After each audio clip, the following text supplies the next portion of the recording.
What is going on, everyone? Welcome back to TTP Sports, and I don't know how I feel today. I just don't know. I don't know how I feel. I don't know how to react. There's so many mixed emotions going on right now with this Eagles organization, this entire Eagles dumpster fire that they are going through. Ooh, ever since Sunday, the purposely from tank on national television. Tanking on live television. Something to where the Jets can't even do. The Jets, they ruined their tank this season, but the Eagles, ooh, they purposely tanked. Ooh, Eagles just nationally embarrassed on live television. It's terrible. It's absolutely terrible. But just thinking about it over the past 2 days, it just makes me more confused. It makes me more angry on the direction of what this team is going through. We have no idea in the direction they're going in. There's just no clue whatsoever. Because this team, this team sucks. And they need a lot of things to be fixed. A lot. And it doesn't look like they are going to fix everything, because when it sounds like that Jeffrey Lurie is keeping Doug Pederson and keeping Howie Roseman, I don't think many things are going to change. Even though I said I'd give Doug Pederson maybe one more season, that's a very short leash right there for me. It's a very short leash, and there's really two scenarios where I would be okay keeping Doug around longer than one more season. So, say in a example right here. So you go into next season. I talked about this with one of my friends, and we were bouncing around ideas with each other. So if Doug Pederson were to have another typical season where you struggle out of the gate and you have to find a way to make a playoff push because one, your division sucks and you put yourself into that situation to begin with, and you end up making the playoffs. And say if you don't win a game in that playoffs, Doug Pederson does not deserve to have a job anymore, because it's been the same situation for the past, 3 seasons since the Super Bowl. You get off to a slow start, and you have to climb your way back into getting into a postseason spot. No. If that's the type of road we're going down, I don't see Doug Pederson staying around for long. But in this same scenario, if they do struggle out of the gate, and they do find a way to make the playoffs for battling all the way back late way through the season, and say they do win maybe 1 or 2 playoff games, maybe I would consider keeping Doug around longer. Or if you actually have a really good season, say you have 10, 11, 12 wins, you win your division by a landslide, and maybe say if you either lose the first game of the playoffs, like in the wild card or the division, wherever you're at, or maybe you win 1 game, I would still, at that point, also consider maybe keeping Doug around longer.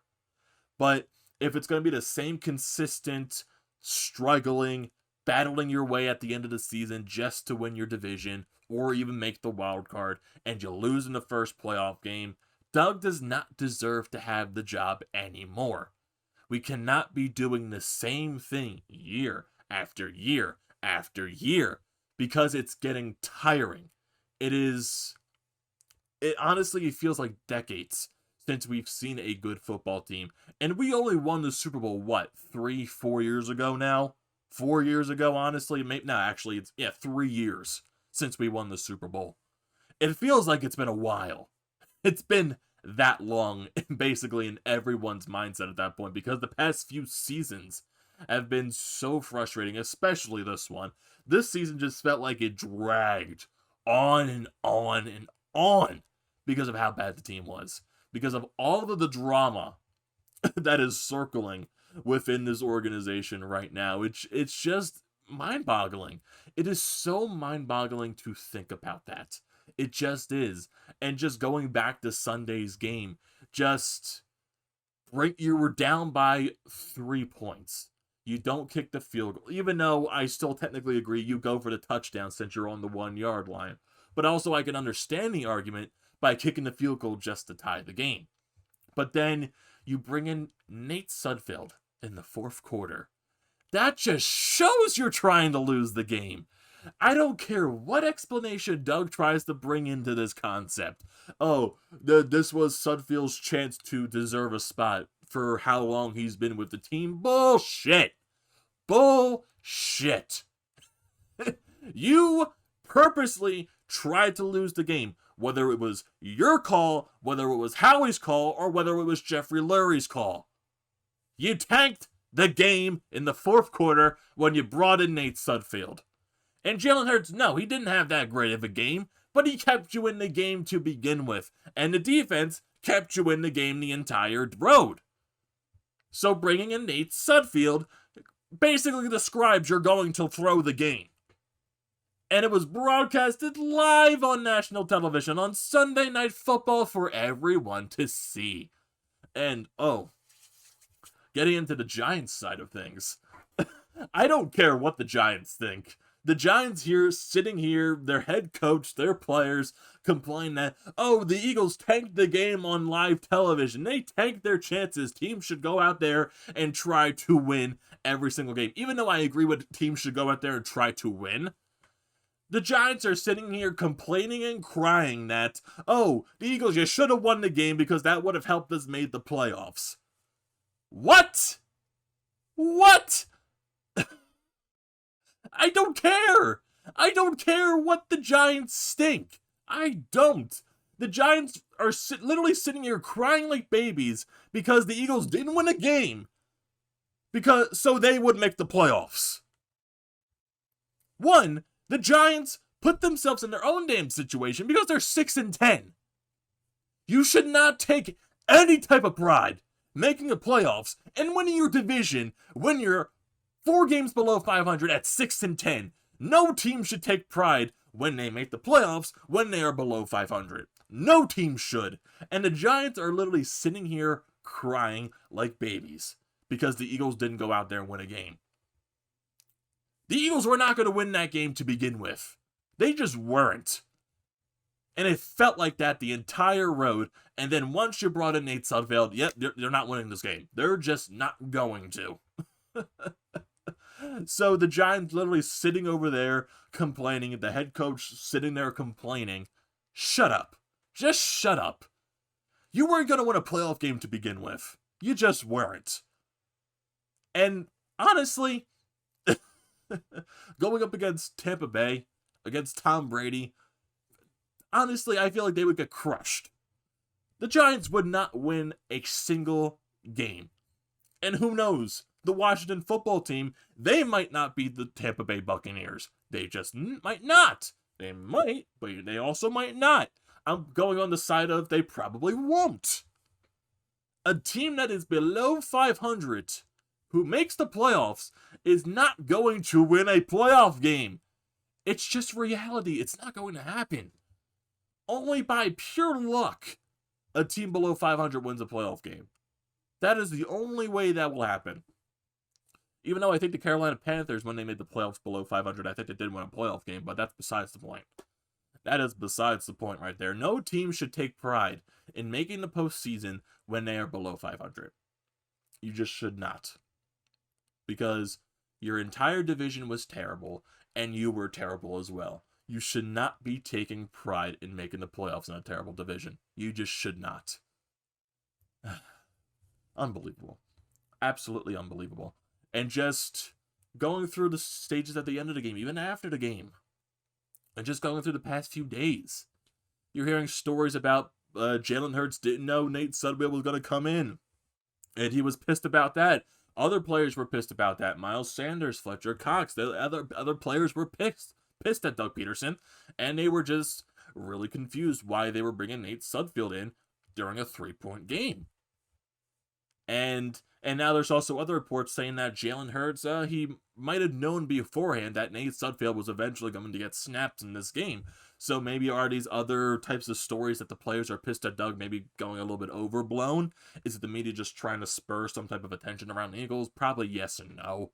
Most likely I would say yes because it's the media. That's just reality at this point. The media always tries to bring the attention around the drama, and that's basically going to be the entire offseason. That's just going to be one of the top stories. But just looking at the end of the game, too, you see on the post game, you see guys like Carson Wentz, Zach Ertz, Jason Kelsey, just sitting on the sideline, just hanging around with each other because this could be all three of their last time being on a team together. Who knows if Kelsey goes to another team? Who knows if he retires? Who knows if if Zach Ertz resigns with the Eagles? Who knows if Carson Wentz gets traded or he requests a trade? There's a lot of options that this team can go down. There's just so many options. And just looking at the press conferences yesterday, you see Zach Ertz just bawling out because how upset he was and how happy he is to be a Philadelphia Eagle. I mean, the guy has played for this team his entire career. He has a devotion to this city. He loves this city. He loves this fan base. He doesn't want to leave. But honestly, at my point, if I'm just going for my opinion, going in the offseason, Zach Ertz is not going to be here. Carson Wentz is not going to be here. Jason Kelsey might not be here either. This team's going to look completely different going into next season. Completely different. Honestly, I do expect Carson Wentz to request to be traded. It's just, even though there's reports saying he's still mulling over the decision, he hasn't come to anything right now. And there's also talks about Doug Pederson hasn't really talked to Carson Wentz about that stuff either. It's just a bunch of so many things going on. Just completely just confusing things going on. And it annoys the hell out of all of us. It does. It completely annoys the hell out of us. Because we don't know the direction that this team is going in. There's just so many problems with that game on Sunday. From basically, even though they're not going to say it, they're not going to admit it, you purposely tanked the game. You did. You tanked it to get a better draft pick. Even though I'm in the boat where I wanted the team to lose the game to get the better draft pick, I wanted them to compete at least. I wanted them to actually look like they were trying to win the football game. I did.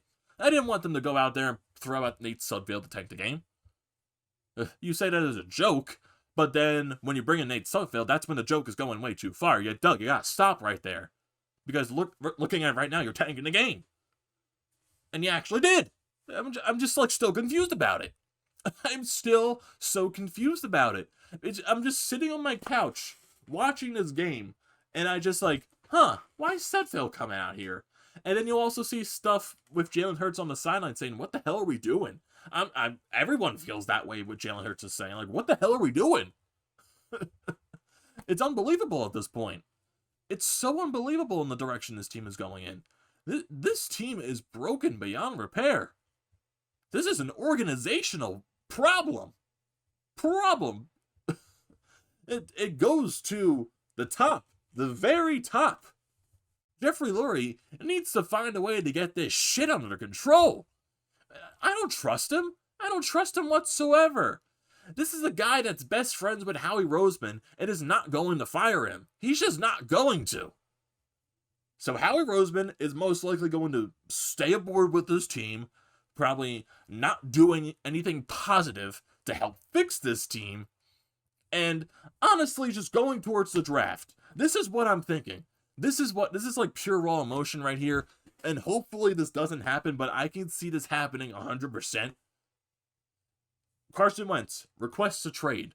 Okay, now you're stuck with Jalen Hurts and Nate Sudfeld.